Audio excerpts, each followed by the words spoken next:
Chapter 14, Healthful Cookery. Poor cooking, a sin.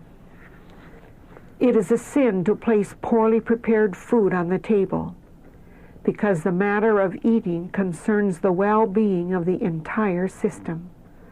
The Lord desires His people to appreciate the necessity of having food prepared in such a way that it will not make sour stomachs, and in consequence, sour tempers. Let us remember that there is practical religion in a loaf of good bread.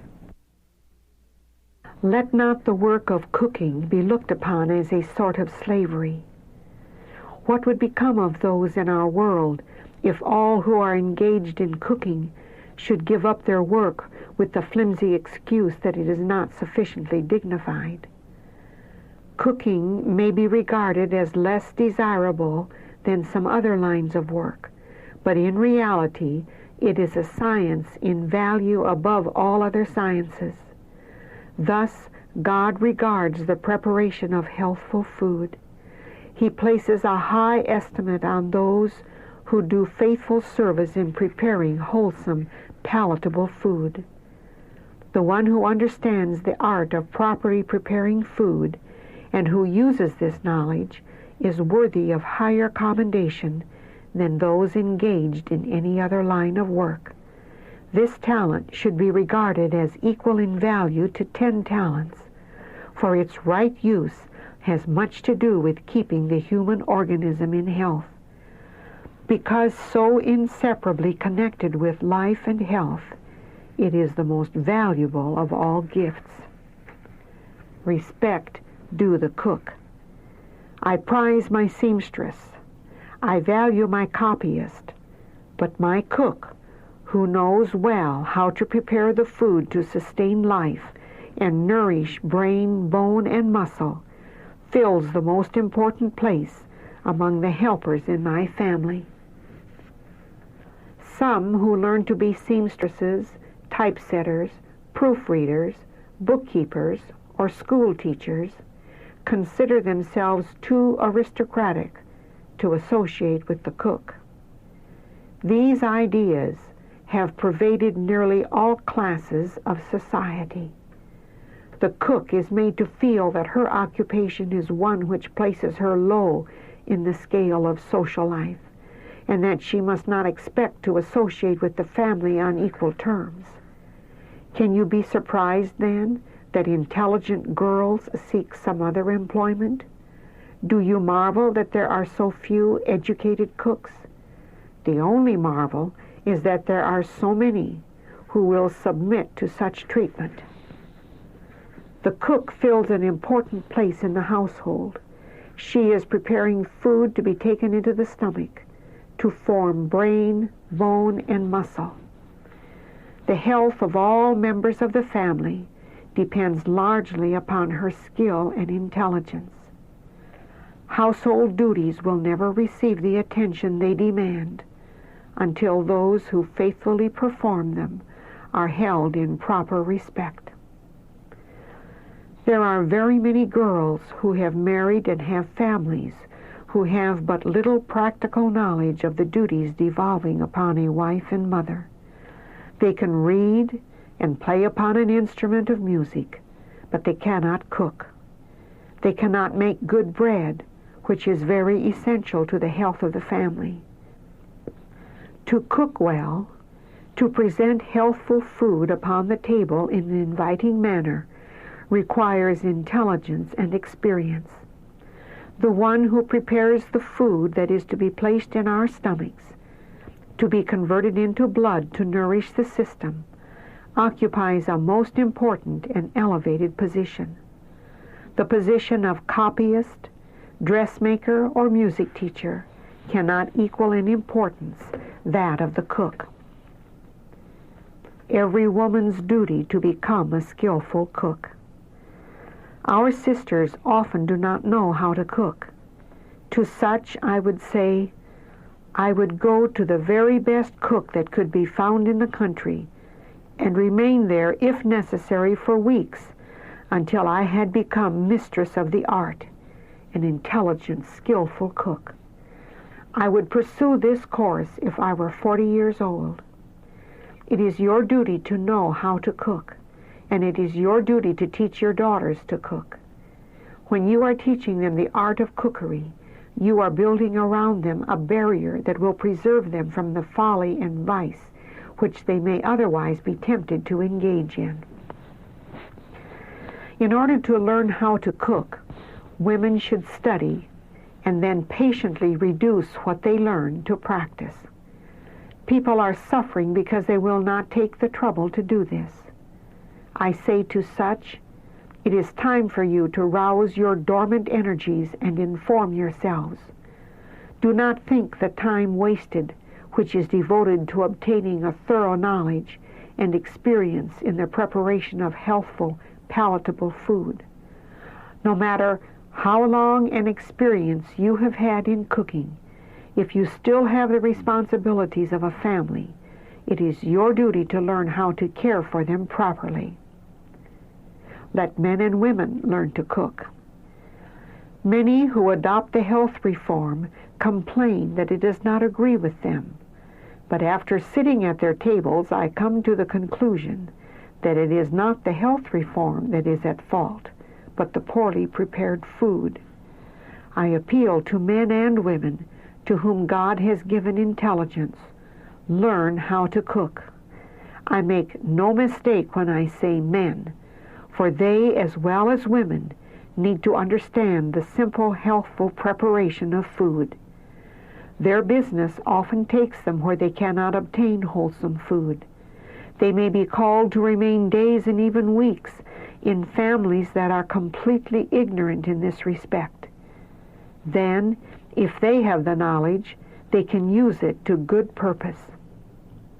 Study health journals. Those who do not know how to cook hygienically should learn to combine wholesome, nourishing articles of food in such a way as to make appetizing dishes. Let those who desire to gain knowledge in this line subscribe for our health journals. They will find information on this point in them. Without continually exercising ingenuity, no one can excel in healthful cookery.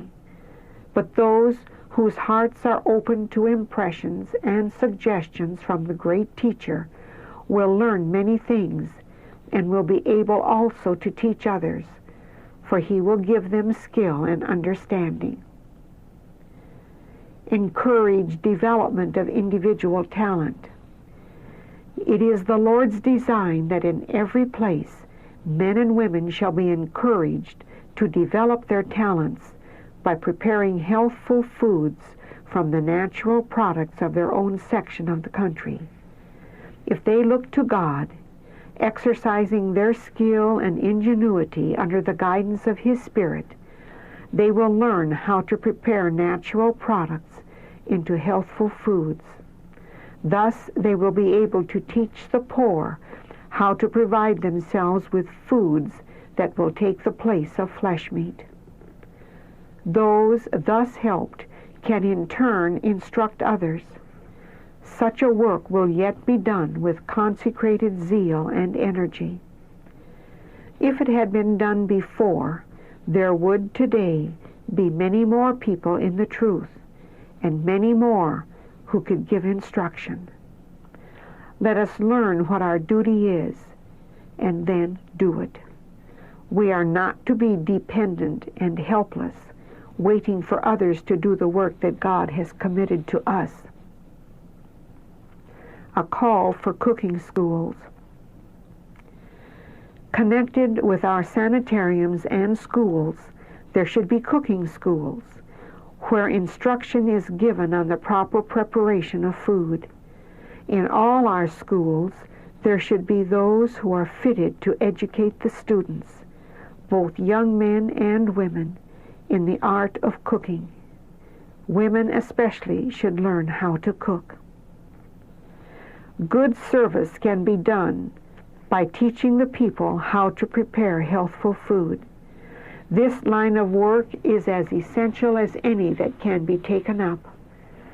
More cooking schools should be established, and some should labor from house to house, giving instruction in the art of cooking wholesome foods.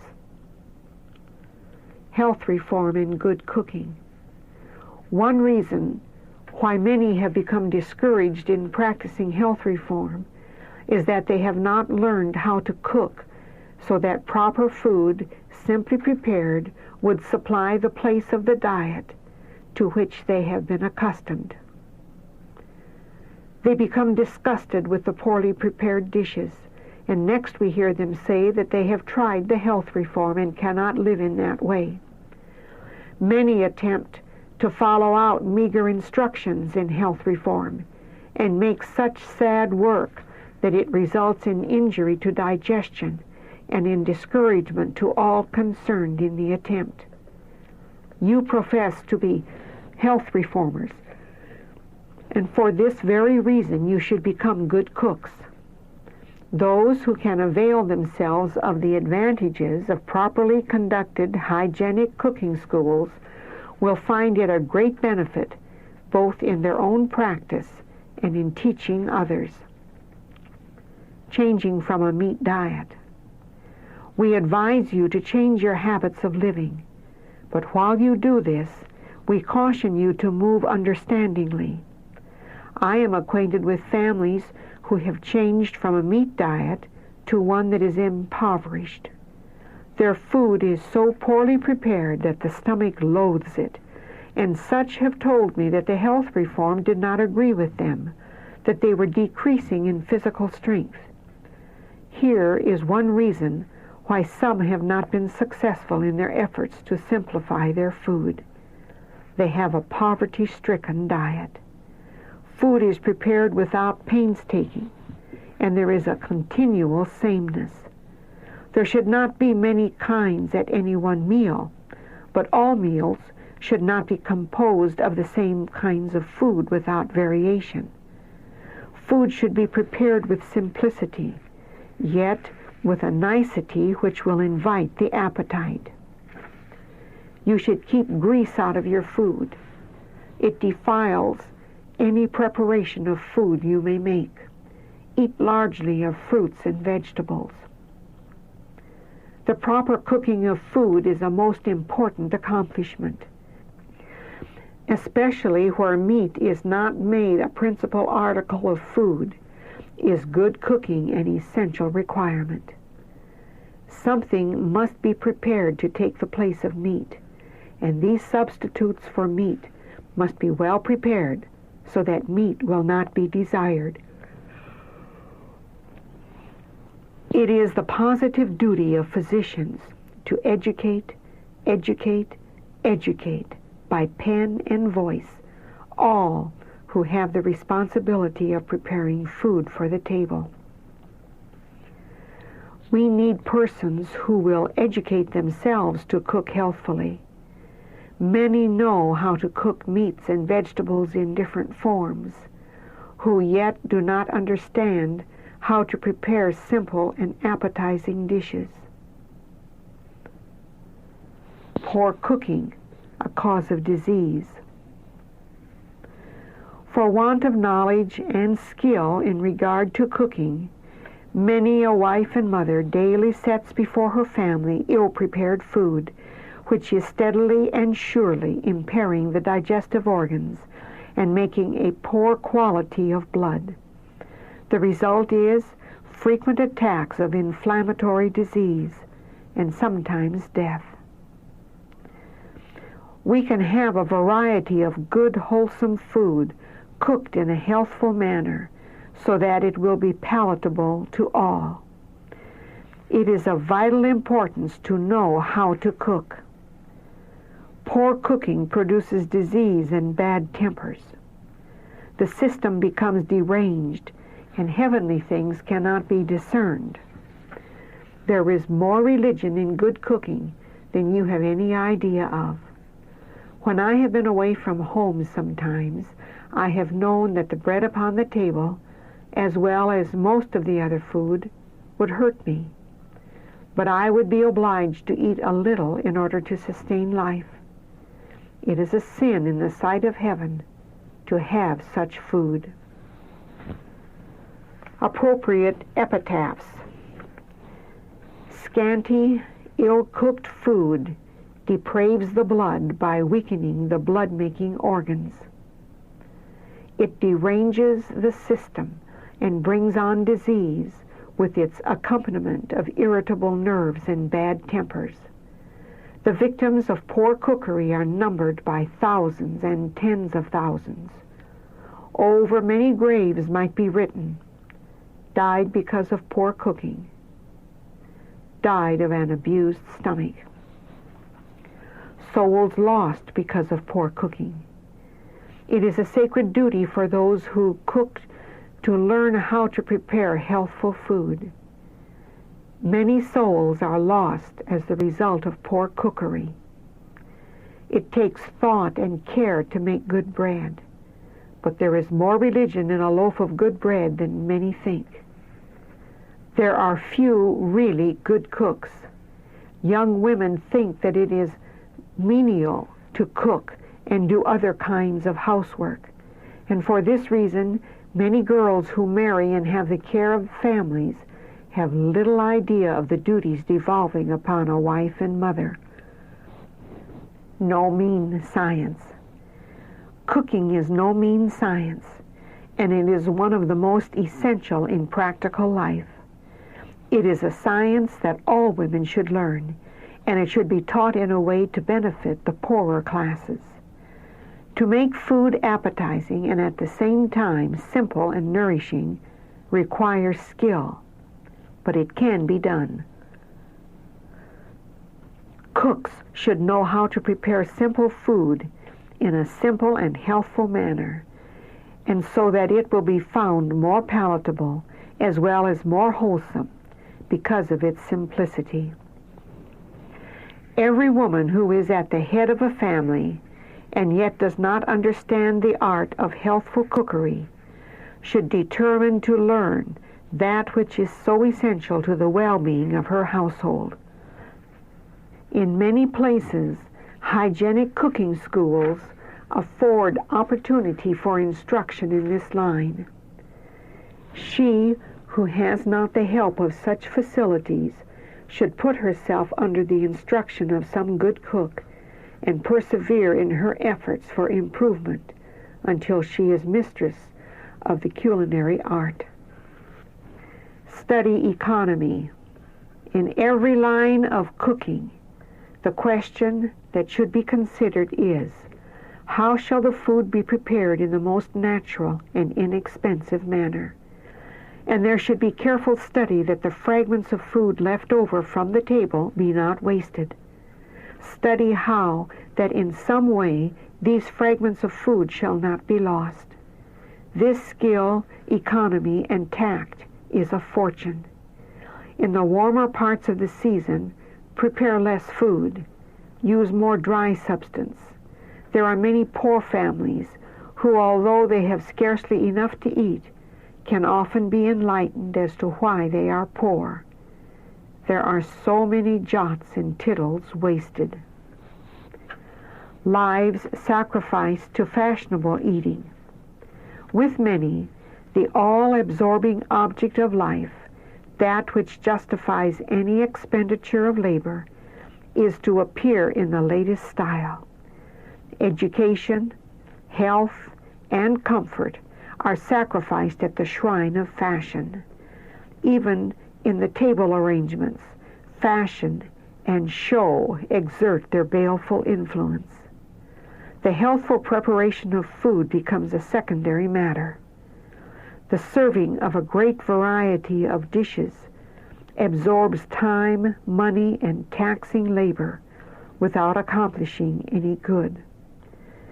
It may be fashionable to have half a dozen courses at a meal, but the custom is ruinous to health.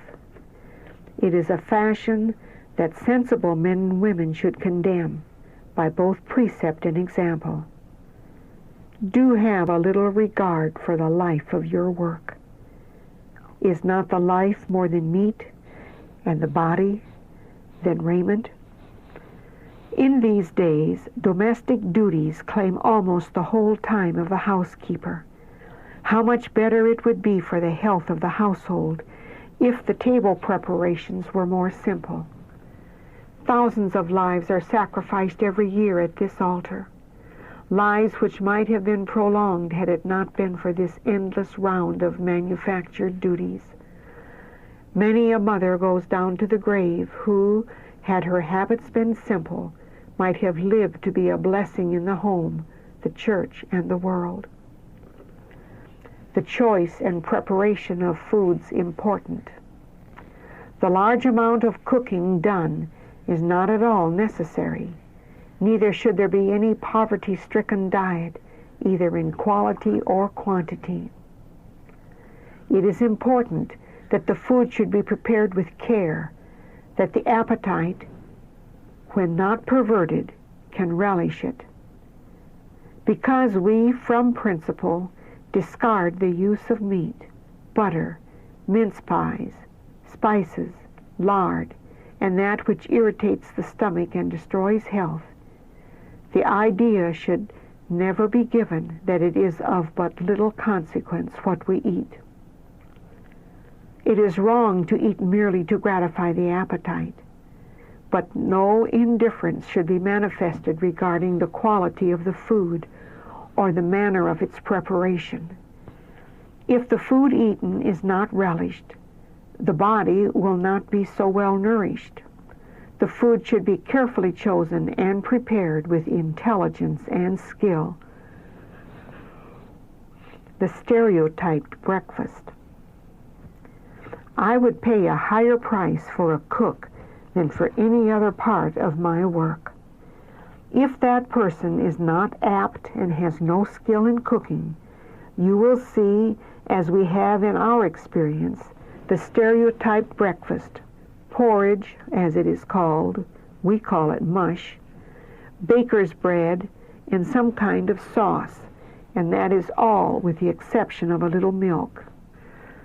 Now those, after eating in this kind of way for months, knowing what will appear before them at every meal, come to dread the hour which should be interesting to them, as the dreaded period of the day.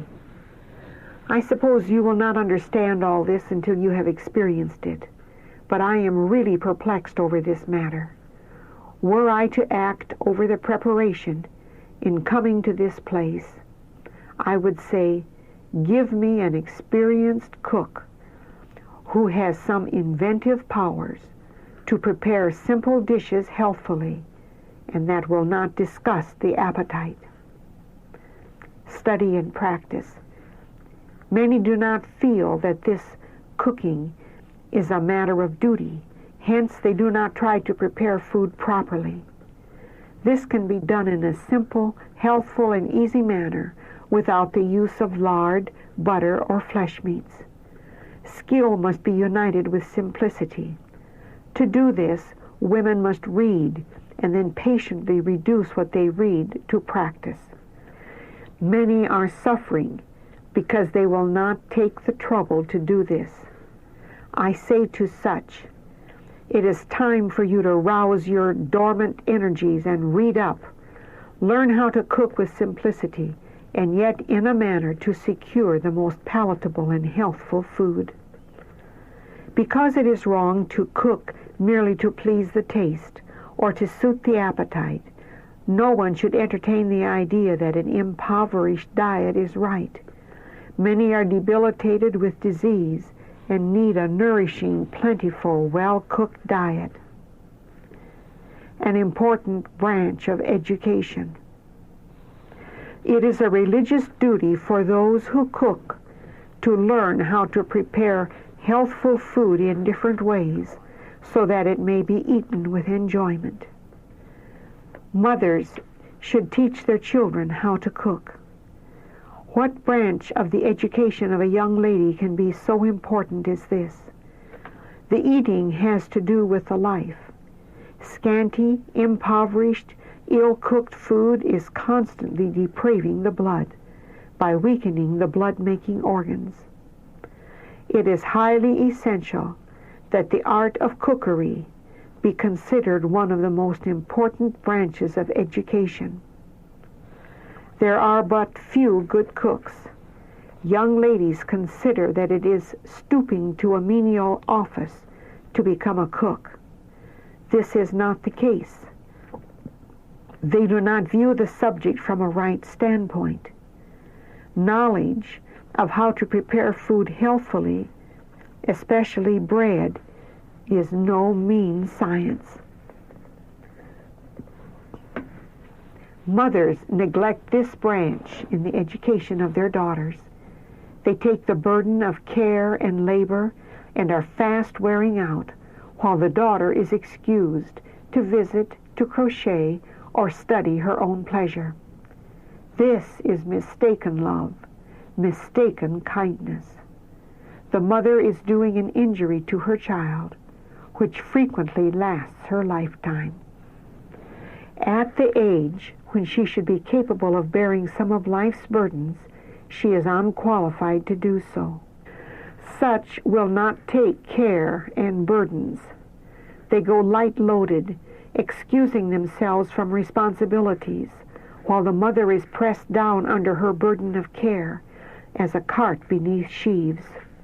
The daughter does not mean to be unkind, but she is careless and heedless, or she would notice the tired look and mark the expression of pain upon the countenance of the mother, and would seek to do her part, to bear the heavier part of the burden, and relieve the mother, who must have freedom from care, or be brought upon a bed of suffering, and it may be of death.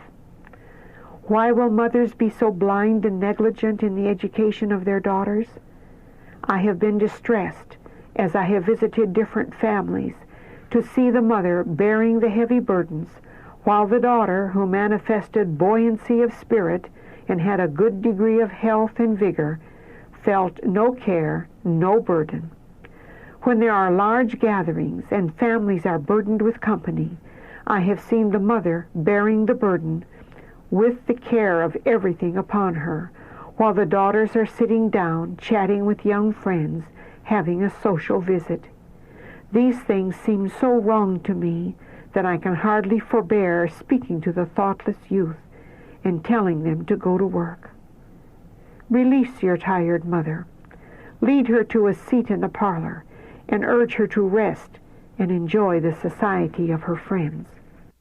But the daughters are not the ones to be blamed wholly in this matter. The mother is at fault. She has not patiently taught her daughters how to cook. She knows that they lack knowledge in the cooking department, and therefore feels no release from the labor.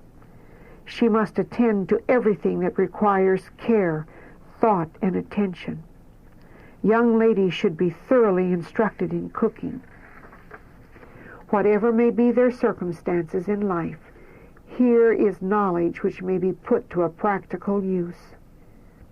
It is a branch of education which has the most direct influence upon human life, especially the lives of those held most dear. Many a wife and mother who has not had the right education and lacks skill in the cooking department is daily presenting her family with ill-prepared food, which is steadily and surely destroying the digestive organs, making a poor quality of blood, and frequently bringing on acute attacks of inflammatory disease and causing premature death. Encourage the learners. It is a religious duty for every Christian girl and woman to learn at once to make good, sweet, light bread from unbolted wheat flour. Mothers should take their daughters into the kitchen with them when very young and teach them the art of cooking. The mother cannot expect her daughters to understand the mysteries of housekeeping without education. She should instruct them patiently, lovingly, and make the work as agreeable as she can by her cheerful countenance and encouraging words of approval. If they fail once, twice, or thrice, censure not. Already discouragement is doing its work and tempting them to say, "It's of no use, I can't do it." This is not the time for censure. The will is becoming weakened. It needs the spur of encouraging, cheerful, hopeful words as, "Never mind the mistakes you have made. You are but a learner and must expect to make blunders. Try again. Put your mind on what you are doing. Be very careful, and you will certainly succeed." Many mothers do not realize the importance of this branch of knowledge, and rather than have the trouble and care of instructing their children and bearing with their failings and errors while learning, they prefer to do all themselves. And when their daughters make a failure in their efforts, they send them away with, "It is of no use. You can't do this or that. You perplex and trouble me more than you help me." Thus, the first efforts of the learners are repulsed, and the first failure so cools their interest and ardor to learn that they dread another trial, and will propose to sew, knit, clean house, anything but cook. Here the mother was greatly at fault. She should have patiently instructed them that they might, by practice, obtain an experience which would remove the awkwardness and remedy the unskilled movements of the inexperienced worker.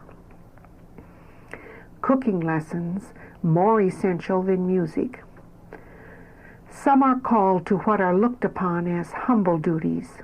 It may be to cook, but the science of cooking is not a small matter. The skillful preparation of food is one of the most essential arts, standing above music teaching or dressmaking. By this I do not mean to discount music teaching or dressmaking, for they are essential. But more important still is the art of preparing food so that it is both healthful and appetizing. This art should be regarded as the most valuable of all the arts, because it is so closely connected with life. It should receive more attention, for in order to make good blood, the system requires good food. The foundation of that which keeps people in health is the medical missionary work of good cooking. Often, health reform is made health deform by the unpalatable preparation of food. The lack of knowledge regarding healthful cookery must be remedied before health reform is a success. Good cooks are few. Many, many mothers need to take lessons in cooking, that they may set before the family well-prepared, neatly served food. Before children take lessons on the organ or the piano, they should be given lessons in cooking. The work of learning to cook need not exclude music, but to learn music is of less importance than to learn how to prepare food that is wholesome and appetizing. Your daughters may love music, and this may be all right. It may add to the happiness of the family. But the knowledge of music without the knowledge of cookery is not worth much. When your daughters have families of their own, an understanding of music and fancy work will not provide for the table a well-cooked dinner, prepared with nicety, so that they will not blush to place it before their most esteemed friends. Mothers, yours is a sacred work. May God help you to take it up with His glory in view, and work earnestly, patiently, and lovingly for the present and future good of your children, having an eye single to the glory of God. Teach the mysteries of cooking. Do not neglect to teach your children how to cook. In so doing, you impart to them principles which they must have in their religious education. In giving your children lessons in physiology and teaching them how to cook with simplicity and yet with skill, you are laying the foundation for the most useful branches of education. Skill is required to make good light bread. There is religion in good cooking, and I question the religion of that class who are too ignorant and too careless to learn to cook. Poor cookery is slowly wearing away the life energies of thousands. It is dangerous to health and life to eat at some tables the heavy, sour bread and the other food prepared in keeping with it. Mothers, instead of seeking to give your daughters a musical education, instruct them in these useful branches which have the closest connection with life and health. Teach them all the mysteries of cooking. Show them that this is a part of their education and essential for them in order to become Christians. Unless the food is prepared in a wholesome, palatable manner, it cannot be converted into good blood to build up the wasting tissues.